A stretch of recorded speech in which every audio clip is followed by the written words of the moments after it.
হযরত দাদা হুজুর পীর কেবলা রাহমাতুল্লাহ আলাইহি এনারা হলেন সাদিকিন। এই সাদিকিনদের তোমরা সঙ্গী হয়ে যাও।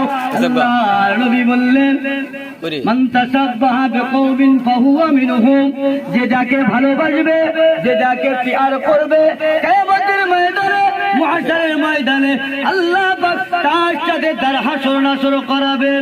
বাবাজিরা, ভাইয়েরা, যারা সাদিকিনদের ভালোবাসবে, যারা আল্লাহ ওয়ালাদের ভালোবাসবে, যারা আল্লাহ ওয়ালাদের প্যার করবে, মুহশরের ময়দানে আল্লাহ ওয়ালাদের সাথে হাসর নাসর হয়ে যাবে। আমাদের প্রত্যেকের ইরাদা, আমাদের প্রত্যেকের নিয়ত আল্লাহ মুজাদ্দিদুজ জামানের জামা আল্লাহ আমাদের নসিব করে দেন।